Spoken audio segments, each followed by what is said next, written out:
En un universo con terraplanistas y quesadillas sin queso, Sirenas Cuánticas es un podcast donde el arte, la ciencia y la historia confluyen con los hechos. Esperamos que este engendro les haga pasar un buen momento. Otra vez. Todo el mundo saca güey. su podcast, güey. Carrichivo era una cosa chingona, güey. ¿Quién, güey? No, Sí, no. Hasta los pelitos se achicharran. Víctor es muy difícil de satisfacer. Lo sé por experiencia propia.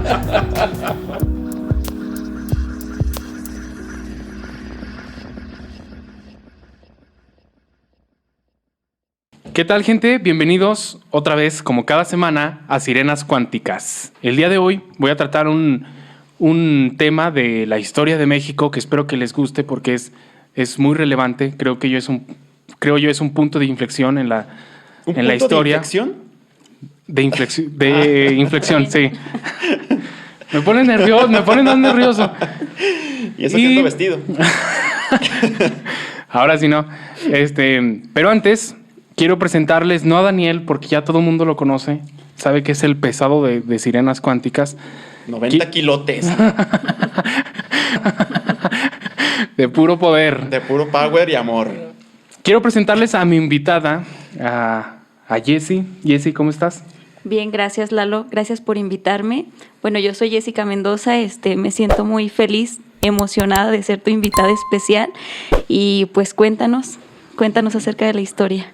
Bueno, lo que voy a hacer hoy es tratar de convencerte de que la historia puede resultar muy apasionante. Vamos a ver si lo logro. Con Daniel hace mucho que me di por vencido. No logro que le apasione nada de lo que le cuento. Pues es que siempre nos hablas de Alejandro Magno. Ay, Alejandro Magno era visco. Ay, qué sexy era ser visco. Gente, no era visco. Tenía el pito chiquito. Ay, era tan griego. A eso sí no lo sé. Bueno, les quiero hablar de la Revolución Mexicana. Quiero ver si sirvió de algo la revolución o solamente fue un cambio de tiranía, ¿no? Yo creo que sí sirvió para tener kermeses, güey. Le encantó el chiste a producción.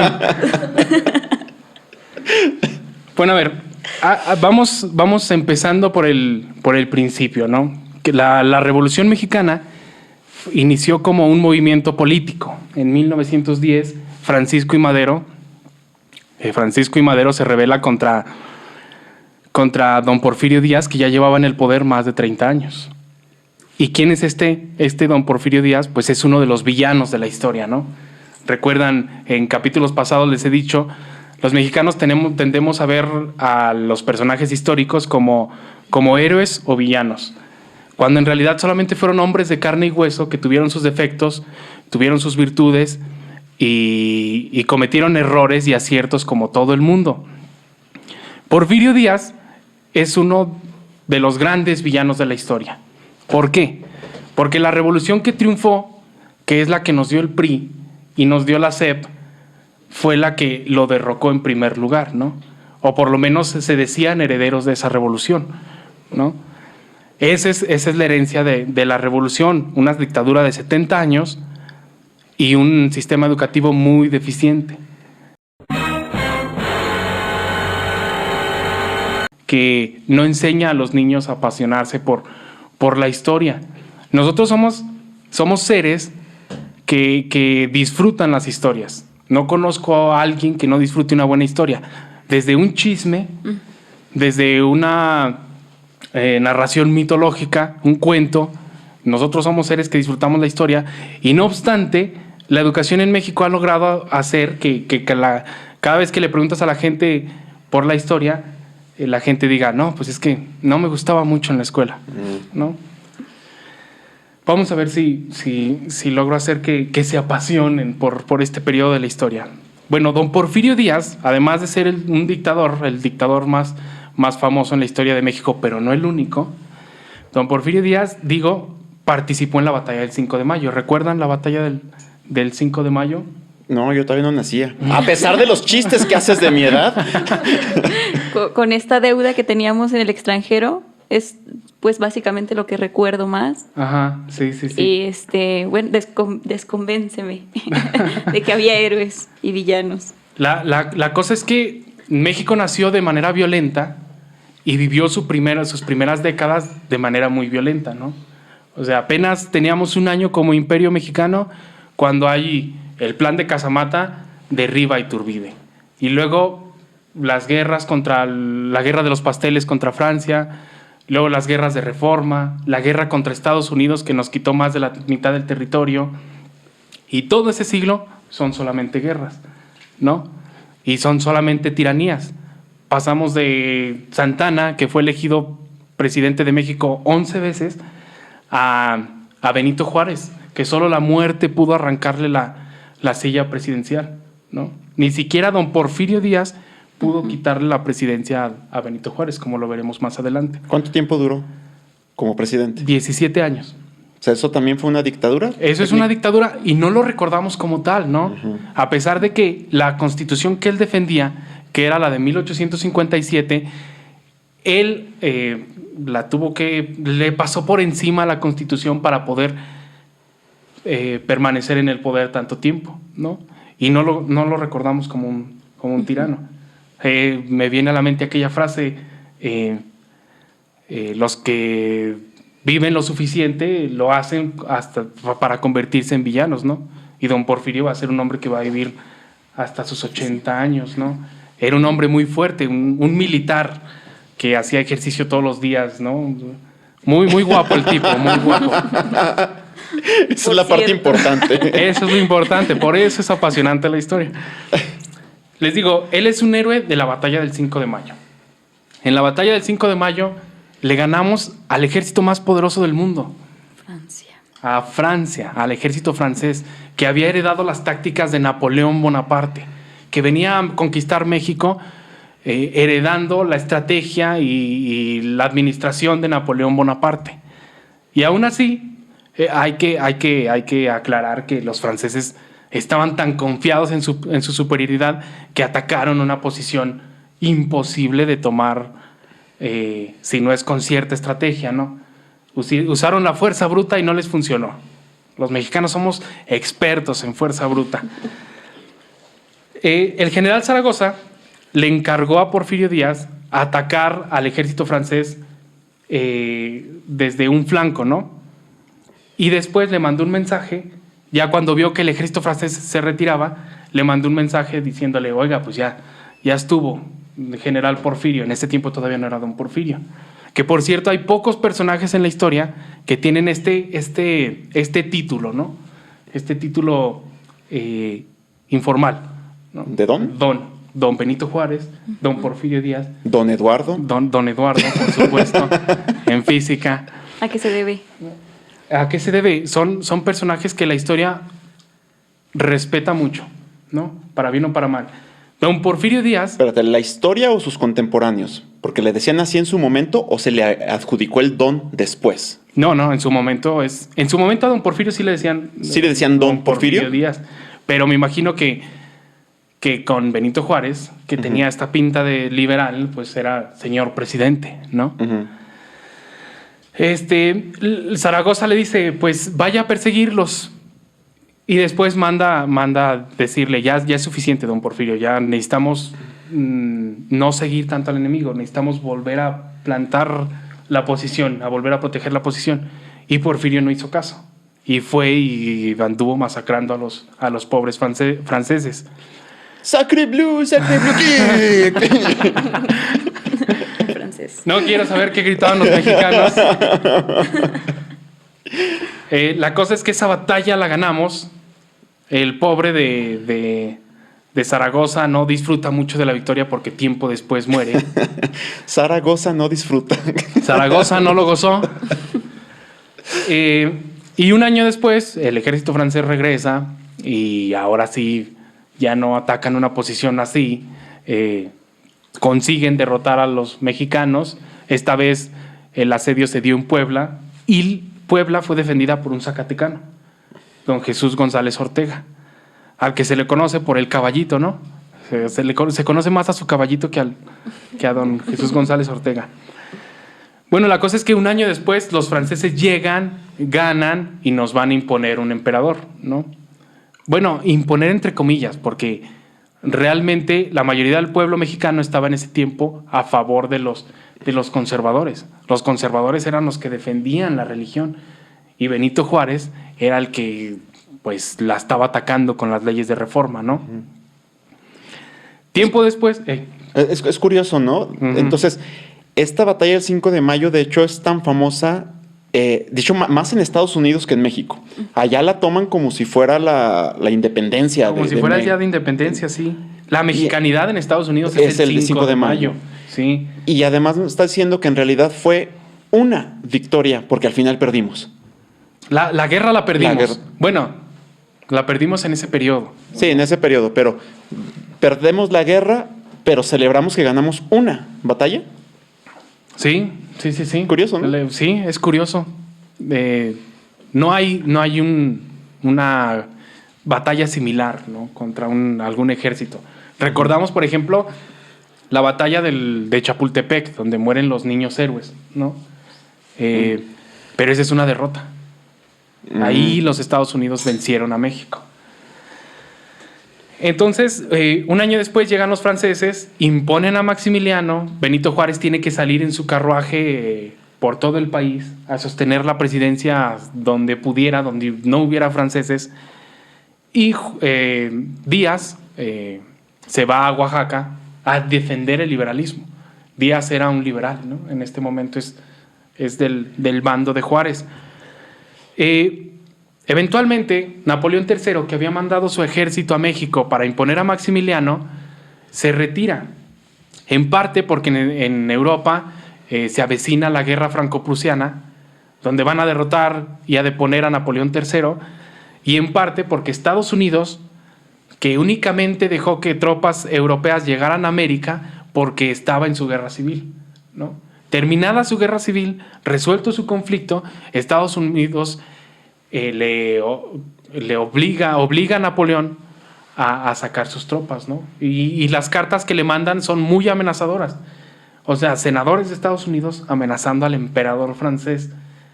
Y eran amenazas que valían, que tenían su peso. Ya en este momento Estados Unidos es una gran potencia. La cosa es que las tropas francesas salen de México, eventualmente en Querétaro van a derrotar a Miramón, que era el general ¿de qué te quieres reír, ¿verdad? No, ya me he reído mucho de Miramón. De Maximiliano. Pero yo te elijo. Ese chiste también está quemado. Tú los recordaste, síguele. Y capturan a Maximiliano y todos sabemos lo que pasó, ¿no? Lo van a fusilar en el Cerro de las Campanas. Hay una pintura de Manet donde aparece los tres, Mejía, Miramón y Maximiliano, a punto de ser fusilados, ¿no? De hecho ya están disparando, no sé si han visto la pintura. No, me imagino que no. Bueno, de todos modos la vamos a poner aquí. En esa pintura aparece el joven Porfirio Díaz, a pesar de que Porfirio Díaz no estaba en Querétaro. Porfirio Díaz tomó la capital, la Ciudad de México, y se la va a entregar a Benito Juárez, ¿no? La cosa es que ya era tan famoso don Porfirio Díaz que en Europa el prototipo de soldado mexicano era don Porfirio Díaz, y por eso tenía que aparecer en la pintura. Por eso Manet lo pone ahí fusilando a Maximiliano. Porfirio Díaz no estaba en Querétaro, estaba en la Ciudad de México. La cosa es que el Porfirio Díaz le entrega la Ciudad de México a Benito Juárez, y Juárez, viendo que Díaz ya tiene peso, ya es popular no solamente en el país, sino en Europa, pues le hace un desaire, ¿no? Y no lo trata con la decencia y el honor que un evento así merece. Y trata de sacarlo de la carrera política. Don Porfirio Díaz ya se perfilaba para... Ya es una amenaza política. Ya es una amenaza política para Benito Juárez. Okay. Ya se está pensando en quién es el siguiente en ocupar la silla presidencial, ¿no? Benito Juárez ya había cumplido. Había permanecido en el poder, incluso de manera extratemporal, porque había una crisis, ¿no? Y se pensaba quién sería su sucesor, si Lerdo de Tejada, si Porfirio Díaz o si alguien más. Entonces Díaz se distancia de Juárez. Y Juárez había sido su protector, su ídolo durante mucho tiempo. La cosa llega a tal grado que la tiranía de Benito Juárez se vuelve insoportable, ¿no? Y Porfirio Díaz lanza el Plan de la Noria, desconociendo el gobierno de Benito Juárez y bajo el lema de sufragio efectivo, no reelección. Eso lo decía Porfirio Díaz, quien se va a reelegir muchísimas veces. Y fue la misma frase con la que Francisco I. Madero se va a levantar en armas el 20 de noviembre de 1910. La cosa es que al pobre Díaz le dieron hasta por debajo de los dientes. Este Plan de la Noria fracasó. Como les digo, Juárez solo dejó la presidencia cuando ya estaba muerto. Juárez derrota a Porfirio Díaz a pesar de las dotes militares del general Díaz. Y cuando por fin muere Díaz, después de 17 años en el poder, sube a la presidencia Lerdo de Tejada, quien quería hacer lo mismo, reelegirse. Nadie quiere dejar la silla presidencial, ¿no? Uy, suena como la actualidad en México. Entonces, Díaz se revela contra Lerdo de Tejada. Esta vez es el plan de Tuxtepec y esta vez sí triunfa. Ya no es Benito Juárez, ya es Lerdo de Tejada, quien se decía que era el cerebro detrás de Benito Juárez. Aún a pesar de esto es derrotado don Lerdo de Tejada y sube a la presidencia por primera vez Porfirio Díaz. Va a cumplir un periodo de 4 años, va a salir y va a poner a su compadre en la silla, a Manuel González, como después van a ser los presidentes priistas, ¿no? Que pues al gallo que apoya al presidente pues es el que va a ser el presidente en las próximas elecciones. El famoso dedazo. Sí, así fue durante 70 años. Después de que su compadre sale de la presidencia, por cierto que hay una anécdota muy curiosa, cierto día fue a visitarlo el general Díaz al presidente Manuel González, y Manuel González le sugirió, le preguntó que qué iba a hacer para recuperar la presidencia, ¿no? Y el Porfirio Díaz hizo el loco, le dijo, no, mire, yo ya soy un particular, soy un hombre dedicado a mi hacienda, a mí no me interesa ya la política. Y Manuel González se levantó y empieza a buscar por los cajones, por todos lados, hasta que Díaz se desespera y le dice, pues ¿qué tanto busca don Manuel? Y don Manuel le responde, ay, compadre, pues a un pendejo que se lo crea. O sea, era obvio que Porfirio Díaz iba a regresar al poder. Regresó al poder y ya no la soltó, ya no soltó la silla hasta la revolución, hasta 1911, ¿no? ¿Cómo fue el porfiriato? Algunos lo ven como una época feliz, ¿no? Es una época de innegable progreso económico, ¿no? Pero también de un ensanchamiento de la desigualdad social. Los que eran ricos eran realmente ricos y los que eran pobres eran paupérrimos, ¿no? Él, por ejemplo, fue el que nos dio la red ferroviaria del país. Todavía hoy las vías que puso Díaz están en uso. Apenas le añadimos unos pocos miles de kilómetros, ¿no? Él fue el primero que tuvo un superávit en la caja chica del país, ¿no? Recuerdan que les comenté la ocasión de la vez que hablé de Iturbide. Les dije que tuvieron que ir al Monte de Piedad para pedir las joyas de la corona prestada. No había dinero y México no tuvo dinero más que deuda durante todo este siglo hasta que llega Porfirio Díaz y su genial ministro de Hacienda, José Yves Limantour, ¿no? ¿Cómo era la política de Díaz? Hay una frase que solía decir él mucho, ¿no? Cuando había un periodista que empezaba a alborotarse, que empezaba a publicar, a criticar, don Porfirio Díaz solía decir, ese pollo quiere maíz. Y pues le daba su maíz, ¿no? Lo agasajaba, le daba puestos, Ya si eso no funcionaba, pues ahora sí... le daba del otro maíz. Le daba del cuello. otro maíz. No, hay una... ¿No? Ah. Se le revelaron su primera periodo presidencial, se le revelaron en Veracruz, me parece. Alguien se levantó en armas contra el gobierno de Porfirio Díaz. Y es muy famoso porque el gobernador de Veracruz le pregunta por telegrama a Díaz, oiga, ¿qué hay que hacer con los prisioneros que ya habían sido derrotados? Y la respuesta de Porfirio Díaz es característica del porfirismo. Él respondió simple y llanamente, mátalos en caliente. ¿No? De ahí viene también, él fue el que fundó la policía rural, ¿no?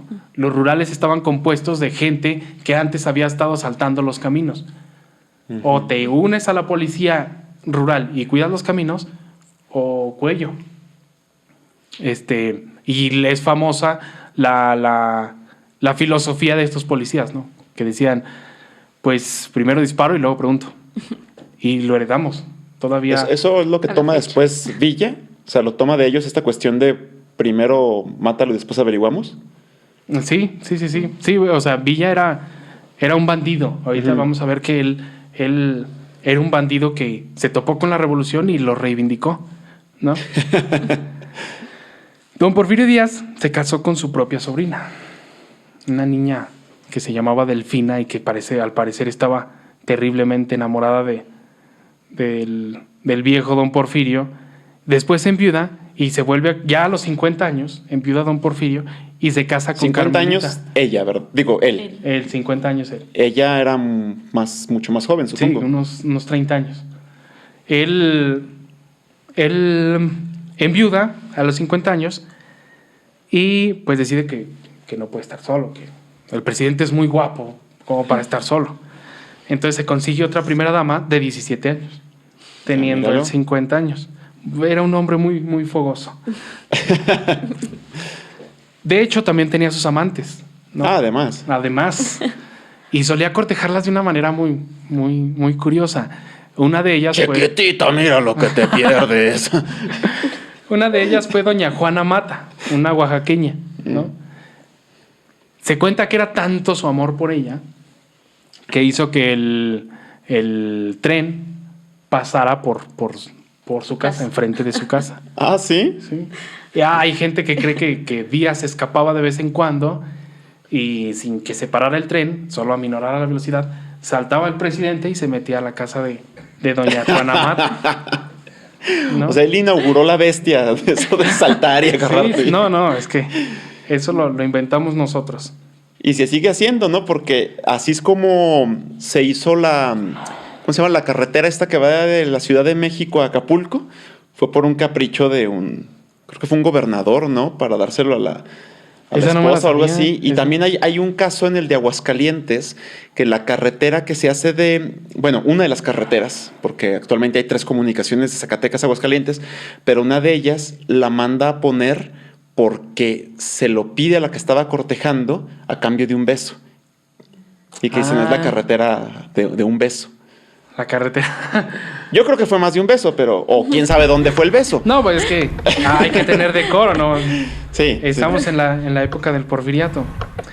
Lo curioso es que, les decía ahorita, hubo mucho progreso económico en el país y hay historiadores que dicen, igual que en todo el mundo. O sea, fue la revolución industrial. Todo mundo vio un progreso. Revisamos la historia de Brasil, revisamos la historia de los demás países latinoamericanos y hay un progreso muy semejante. Entonces, ¿realmente podemos achacárselo a Díaz? No sé, historiadores que sí son historiadores, pues podrán decirlo. La cosa es que don Porfirio Díaz, en 1907, ya bastante viejo, los científicos, que eran el grupo político que rodeaba al dictador, también ya estaban bastante vejetes y se esperaba ya un cambio, ¿no? Que siguiera el mismo orden de cosas, pero otro político. Y lo mejor se creía que Díaz lo eligiera. Se cree que Justo Sierra, que era amigo de don Porfirio Díaz y que era muy valiente, porque le dijo al presidente, usted no es un presidente, usted solo es un presidente de nombre, pero de hecho es usted un emperador. ¿no? En su cara, en la cara de Porfirio Díaz le dijo eso. Y Porfirio Díaz le dijo, pues tiene razón, don Justo Sierra, pero pues, ¿qué hacemos? México no está preparado para la democracia. Está fuerte la frase. Justo Sierra le dijo, pues vamos preparándolos, hay que fundar escuelas, hay que empezar a educar al pueblo mexicano, ¿no? En eso estaban, cuando a Porfirio Díaz en 1907 se le ocurrió dar una entrevista que resultó fatal para el régimen.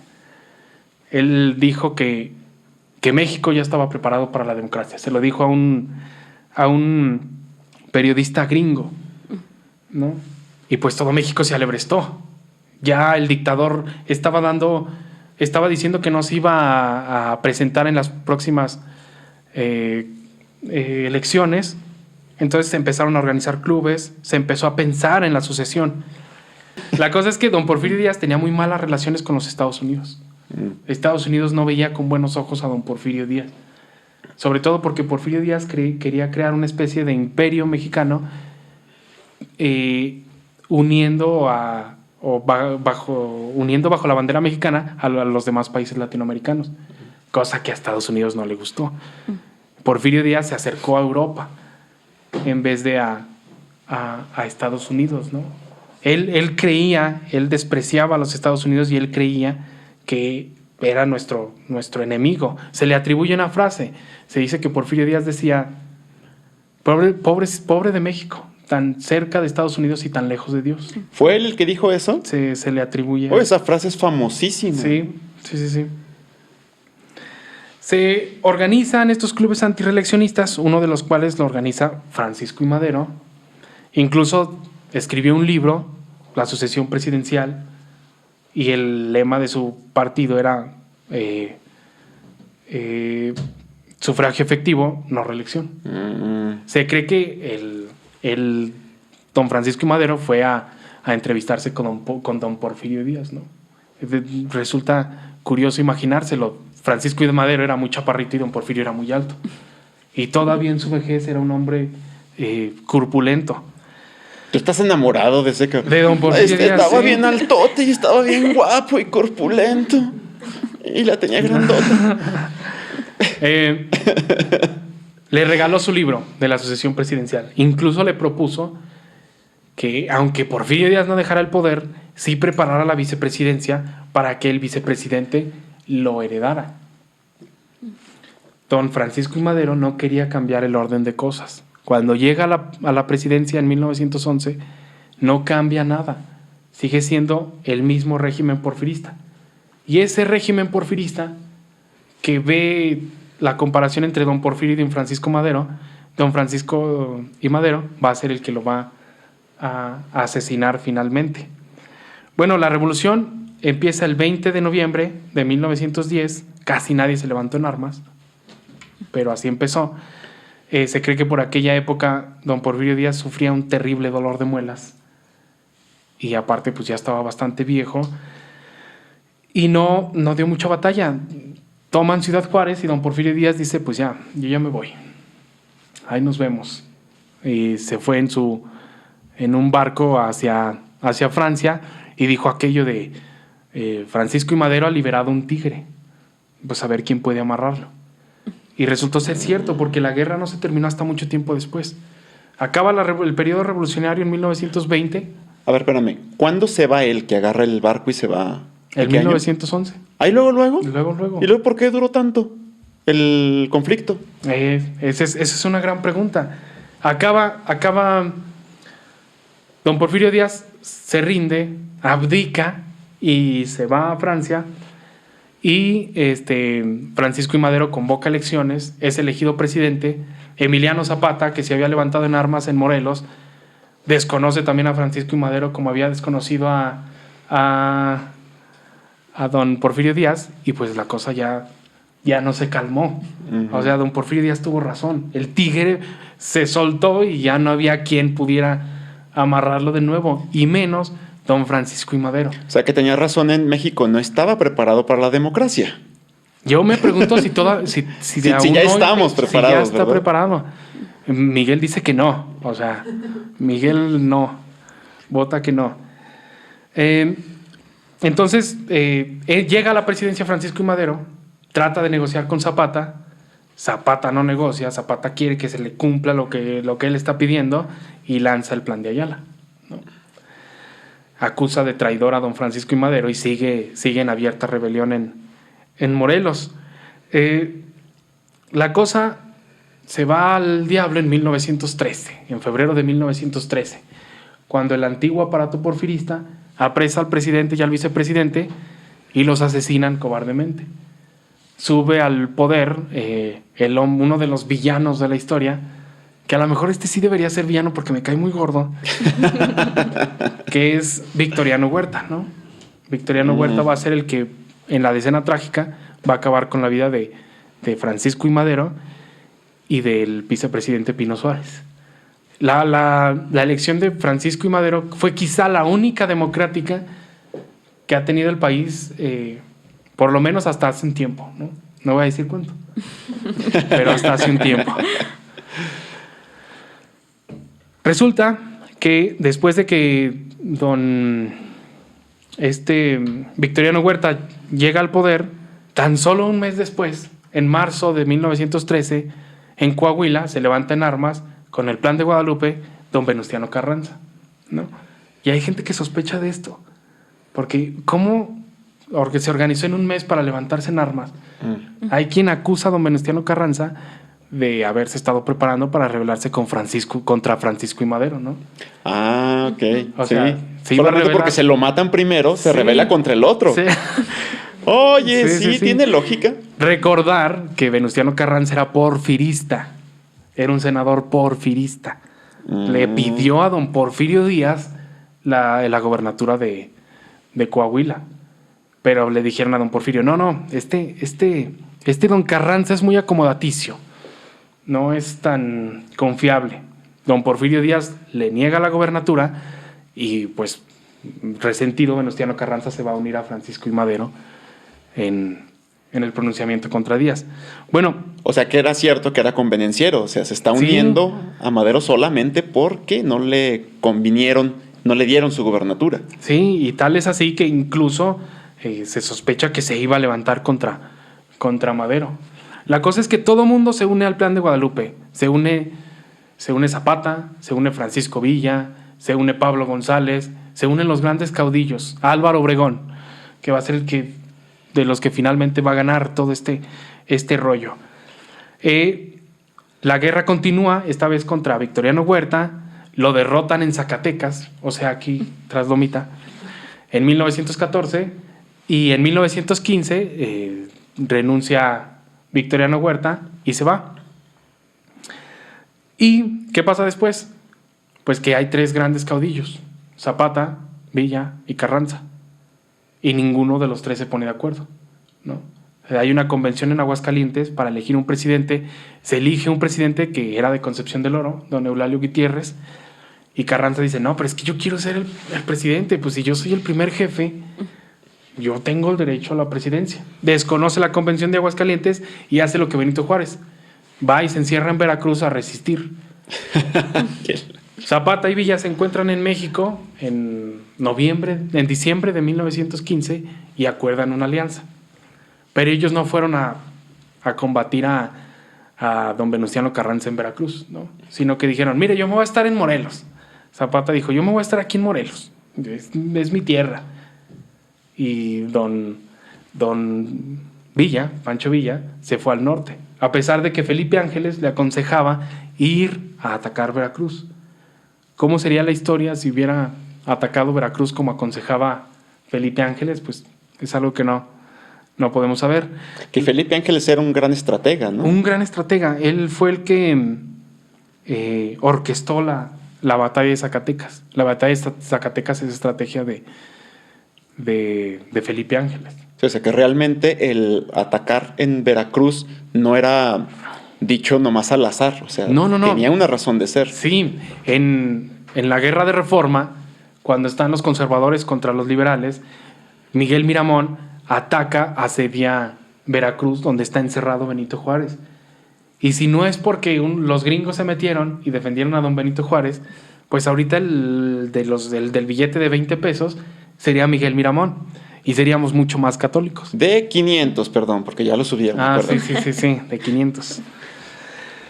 La cosa es que Venustiano Carranza elige a un estratega genial que les va a dar hasta por debajo de los dientes a todo mundo, y ese hombre es Álvaro Obregón, ¿no? Va a derrotar a Villa en las batallas de Celaya, donde Álvaro Obregón pierde un brazo. Los telegramas que le envía a Carranza son desesperados. O sea, realmente estaba sufriendo el ataque de la caballería villista. Pero ahí en las batallas de Celaya se va a acabar la leyenda de invencibilidad de la División del Norte de Francisco Villa. Francisco Villa va a pasar de ser un guerrero a ser un guerrillero. Con pocos hombres va a andar por la sierra, levantado en armas todavía. A partir de las batallas de Celaya. A partir de las batallas de Celaya. Ya no se compuso este rollo. ¿Es por qué? ¿Porque la gente que le mataron ahí o porque también hubo desertores y por eso termina con menos gente? O... Sí, no, o sea, el ejército fue destruido en esas batallas y ya no puede reclutar más porque sin ejército no puede mantener los territorios, y si no mantiene los territorios no hay forma de hacer leva, no hay forma de renovar al ejército. Ya. ¿No? Ya no hay forma de cobrar un impuesto. Se dice que en Chihuahua hubo un billete villista, igual que hubo billetes carrancistas y de todo este tipo. Posteriormente, Pablo González va a asesinar a Emiliano Zapata, ¿no? A traición, en Chinameca, aquel 1919 fatídico, en que le tienden una trampa, a Emiliano Zapata y lo asesinan. Yo había leído que existía, que era probable que Zapata fue sabiendo que era una trampa, porque era muy obvia. Que estaba muy evidente que iba a ser una trampa y que aún así Zapata fue y va pues solo, ¿no? O sea, no lleva a su contingente para defenderlo, y que la razón, en el libro que yo leí, que lo que suponen es que va así porque ya sabe él que muriendo va a ser un ícono, va a ser un mártir, y que va a hacer que esta revolución perdure más allá de él. ¿Crees que sea posible, que sea congruente con sus ideales, llegar al grado de sacrificarse para ser un ícono? ¿O simplemente se apendejó? No lo veo imposible. En 1917, Venustiano Carranza y el Congreso Constitucional, más bien el Congreso Constitucional, creó la Constitución que hoy nos rige. Y en esa Constitución, muchos de los ideales zapatistas se le colaron por entre las narices a don Venustiano Carranza, ¿no? Ya estaba en la Constitución algo del proyecto zapatista. Zapata era un hombre muy bragado, ¿no? Era un hombre muy, muy valiente. Entonces, no me parece descabellado. No me parece descabellado que se haya inmolado por una causa, ¿no? La historia está llena de mártires, de gente que se sacrifica voluntariamente por una causa. La cuestión es que al final va a ganar don Venustiano Carranza, gracias a su genial militar Álvaro Obregón. Y después, lo mismo que ocurrió con Benito Juárez y Porfirio Díaz, Venustiano Carranza ve que Álvaro Obregón es bastante relevante políticamente, le niega la presidencia, le niega la sucesión, y Álvaro Obregón se levanta en armas contra don Venustiano Carranza y lo va a matar en 1920. ¿Quién queda al final? ¿Quiénes son los jefes, los que vencieron al final? Pues Álvaro Obregón y Plutarco Elías Calles. Que Álvaro Obregón, después de que cumple su periodo presidencial, se retira y piensa regresar otro periodo como don Porfirio Díaz se había hecho, pues en una comida en la Ciudad de México alguien le disparó en la cabeza, ¿no? Antes de que regrese. Se contaba en la época que cuando preguntabas ¿quién mató a don Álvaro Obregón?, la gente decía cállese la boca y pórtese bien. Y pórtese bien. O sea, decían, con eso querían decir calles y portes Gil, ¿no? Cállese la boca y pórtese bien. Y empieza el maximato, ¿no? Ahora, el poder detrás de la presidencia es don Calles, es Plutarco Elías Calles, ¿no? El jefe máximo. Se decía en esa época, sí, miren, el presidente vive aquí, pero el que manda vive enfrente. Y ese era Calles, ¿no? El poder detrás de la presidencia. Después, cuando llegue Lázaro Cárdenas, pues va a exiliar a Calles. Y ya ahora sí se forma el PRI que conocemos, el PRI que nos que estuvo 70 años en el poder. ¿Cuál es el balance general? ¿Sirvió para algo la revolución?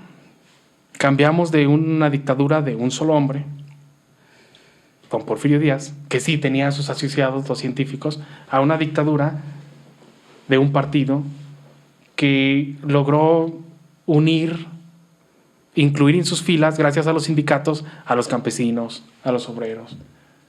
Un régimen muy, muy sólido que este personaje, ¿cómo se llama?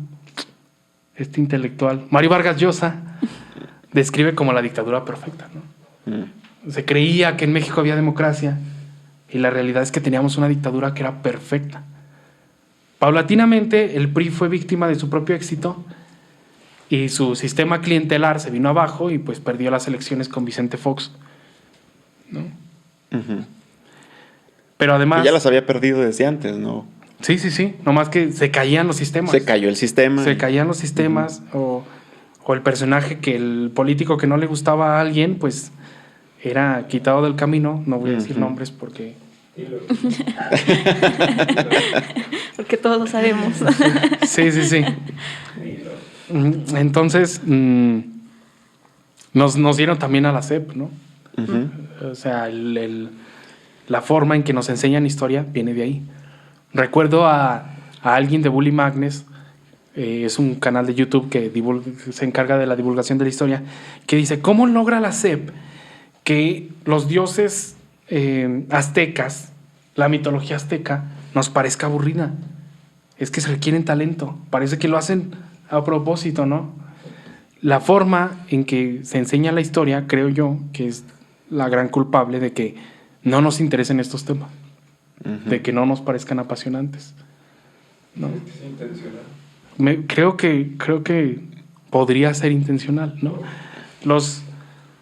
El partido político buscaba decirle al pueblo de alguna manera que se había conseguido, que el pueblo había ganado, ¿no?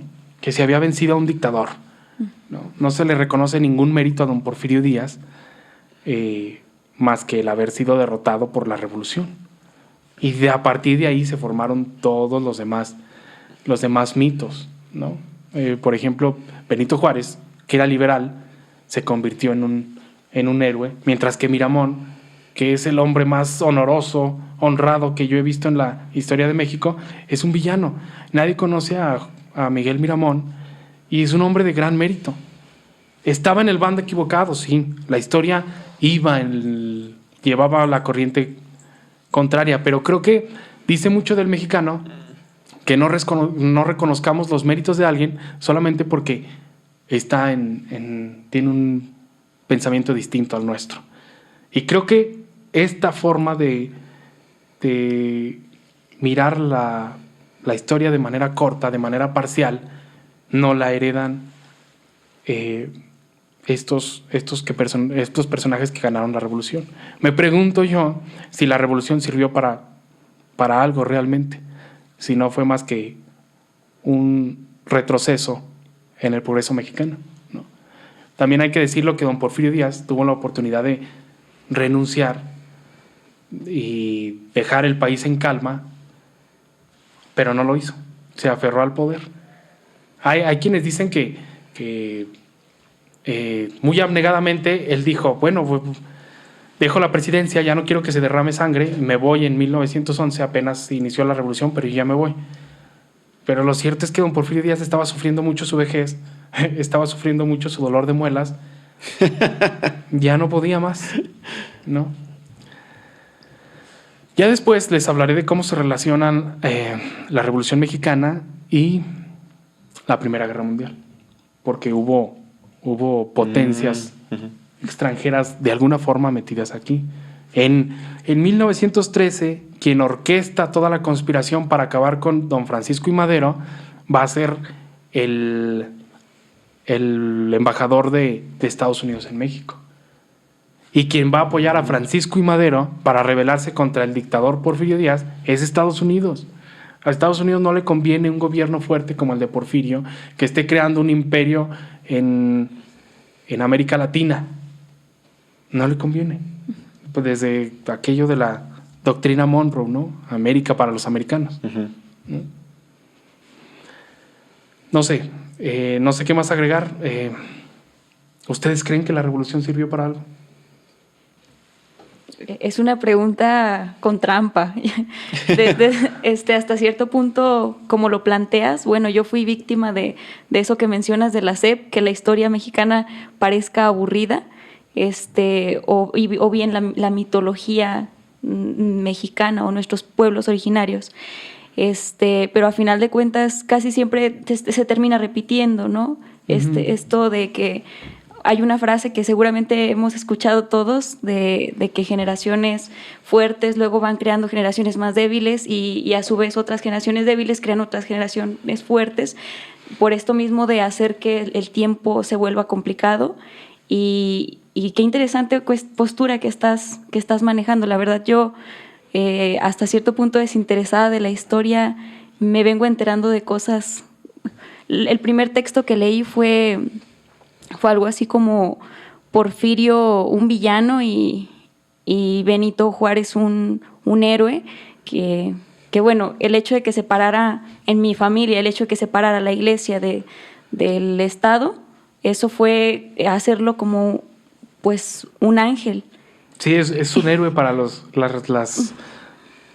partes no católicas de México, ¿no? Claro. Sí, porque dejó entrar a lo no católico, ¿no? ¿Tú qué? ¿Yo qué de qué? ¿Qué pedo? ¿Qué fue de la revolución?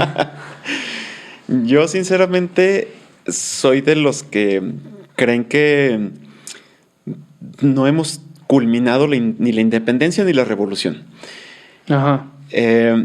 Y bueno, creo que en el caso de la revolución, ahorita tú ya lo has explicado bastante. O sea, previamente teníamos ya otro dictador como Benito Juárez, que luego nos inculcan a esta cuestión de este va a ser el héroe y este va a ser el villano y punto.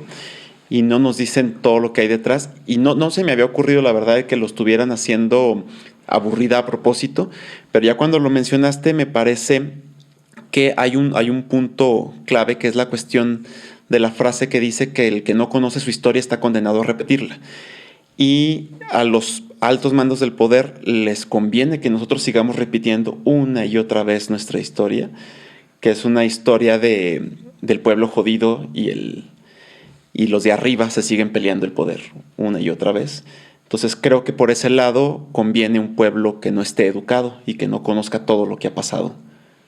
O que esté mal educado, ¿no? O que esté mal educado. Por ejemplo, después de la revolución, al régimen le convenía que México pensara que se había alcanzado ya toda la justicia social, que la revolución había triunfado y lo lograron. O sea, don Porfirio Díaz aplacó un proceso muy violento que parte en 1810 con Miguel Hidalgo y va a terminar con su dictadura, con su mátalos en caliente. Y después se ve interrumpida brevemente esta paz hasta que llegan estos gobiernos por revolucionarios y ya no hay más. O sea, en 1968 vemos cómo fue la represión, ¿no? Al grado de matar estudiantes a un mes de los Juegos Olímpicos, ¿no? Pareciera que el régimen en ese momento ya estaba perdiendo su control sobre las masas. Si me permite, yo quiero agregar nada más una anécdota que no mencionaste. ¿Cuál? Cuando dijiste que Benito Juárez andaba deambulando por el país, yendo, estuvo una noche en Fresnillo. Extrañamente, lo que los historiadores no logran entender es por qué al día siguiente salió corriendo. Sí, no. Miren, mejor me entrego a los franceses. Pero hay una placa en donde estuvo, que se quedó en la noche de quién sabe qué, y por alguna... Y sí pregunté, de hecho, cuando era niño, oigan, pero ¿por qué no se quedó más tiempo? ¿Quién sabe? Y ahora, sí, yo creo que es demasiada belleza. No, seguramente le iban siguiendo los pasos los franceses. Lo llevaron hasta la frontera, ¿no? Sí, y en Fresnillo hay mucho francés. Nos disimulamos. Sí te creo, ¿eh? Sí. Entonces, eso fue la Revolución Mexicana. Ya ustedes ahí en casa Nos dirán qué opinan, qué piensan, si sirvió para algo, si solamente nos dio una dictadura perfecta, si acabó por darnos una educación que nos había prometido don Justo Sierra, pero pues no, nos la entregó el PRI y de muy mala manera, ¿no? Y ya acabé. Y como ya me cansé, pues ya quiero irme. Entonces, despídanse de la gente, por favor. Hasta la próxima. Ya después hablaremos otra vez con Jessy, porque va a venir a exponernos un tema, A ¿no? exponerles un tema. Ojalá que no los aburra. Un Porque temón. todos temón. los demás temas siempre son interesantes. Muy interesantes. Gracias. Muy bien, gente. Nos vemos luego y recuerden, no lean libros de la SEP. No estudien. No estudien. Al menos no de la SEP.